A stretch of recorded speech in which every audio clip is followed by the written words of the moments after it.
ওয়ালাইকুম আরহামতুল্লাহি ওবারাকাতু। প্রিয় ভাইয়েরা আমার, আজকে আমি বর্ণনা করব ইসলামের দ্বিতীয় খলিফা হযরত ওমর ইবনে খাত্তাব রাদিয়াল্লাহু তাআলা আনহু যেভাবে শাহাদাত বরণ করেন। ইসলামের দ্বিতীয় খলিফা হযরত ওমর ইবনে খাত্তাব রাদিয়াল্লাহু তাআলা আনহু কিছু সাথী নিয়ে মদিনার একটি পথ ধরে চলছেন।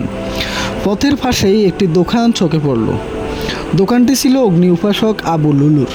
খলিফা প্রবেশ করলেন দোকানটিতে আর আবু লুলুকে প্রশ্ন করলেন, তোমার পেশা কি? আবু লুলু উত্তর দিলেন, আমি একজন লৌহকার সুতার পেশক যন্ত্র তৈরি করি। আমিরুল মুমিনিন তাকে লক্ষ্য করে বললেন, আমি শুনেছি তুমি নাকি বলেছ আমি এমন যন্ত্র তৈরি করতে পারি যা বাতাসে চলবে।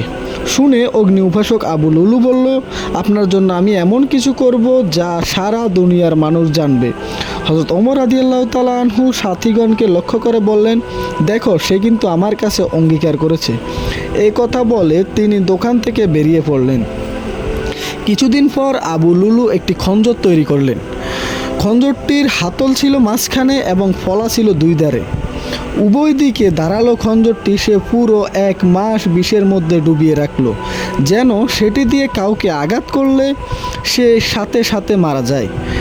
এরপর কোনো এক রাতের আধারে সে মসজিদে নববীতে সবার অগোচরে প্রবেশ করল। মেহরাবের ভিতরে লুকিয়ে রইল। হযরত ওমর রাদিয়াল্লাহু তাআলা আনহু প্রতিদিনের মতো মসজিদে প্রবেশ করলেন এবং মসজিদে থাকা সকলকে জাগিয়ে তুললেন।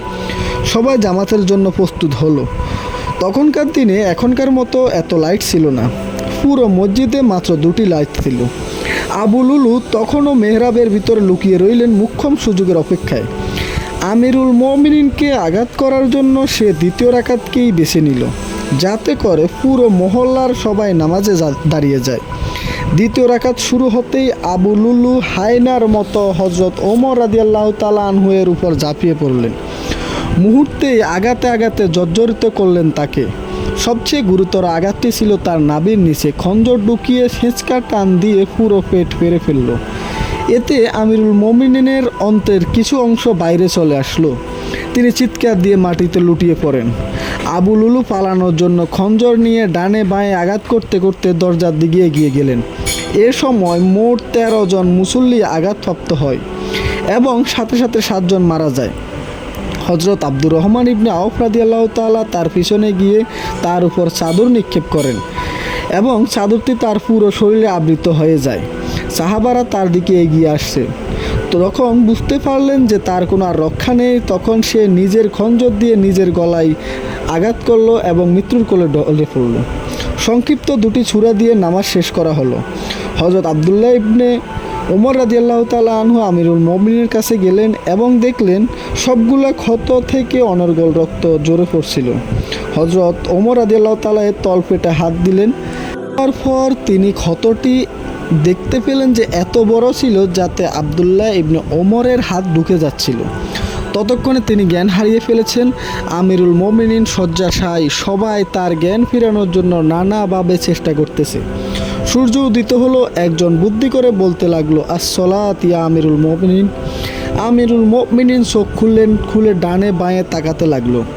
উপস্থিত সবার চোখে অশ্রু। পর্দার ভেতর থেকে ভেসে আসলো চাপা কান্না। আমিরুল মুমিনিনের প্রথম প্রশ্ন ছিল, মুসল্লিরা কি সালাত আদায় করেছে? সবাই উত্তরে বলল, জি। জবাব শুনে তিনি বললেন, আলহামদুলিল্লাহ। যে ব্যক্তি সালাত ছেড়ে দেয় ইসলামে তার কোনো জায়গা নেই। সুবাহান আল্লাহ। একজন প্রকৃত মুমিন যে কোনো অবস্থায় থাকুক না কেন, প্রথমেই তার উপর সালাত আদায় করা ফরজ। এটাই আমিরুল মুমিনের শিক্ষা।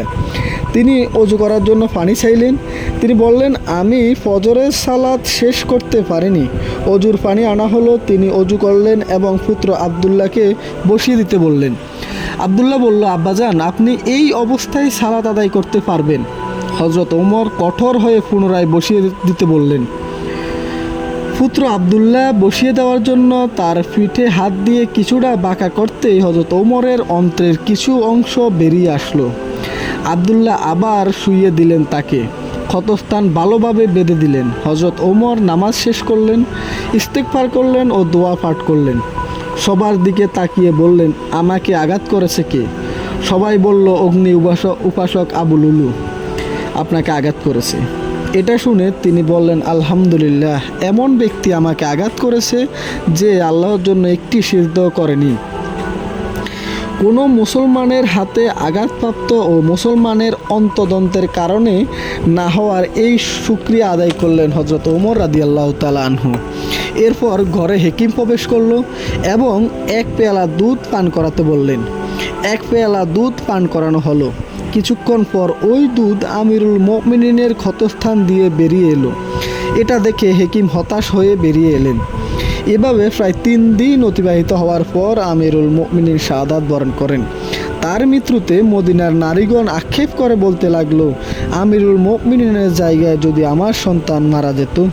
প্রিয় ভাইয়েরা আমার, পরিশেষে একটাই কথাই বলবো, হযরত ওমর রাদিয়াল্লাহু তাআলা আনহু ছিলেন প্রকৃত মুমিন, যিনি মৃত্যুর সময়ও নামাজ ছাড়েননি, বরং নামাজের ব্যাপারে সোচ্চার ছিলেন। আল্লাহ তাআলা যেন আমাদের সকলকে হযরত ওমরের মতো হওয়ার তৌফিক দান করেন। আমিন।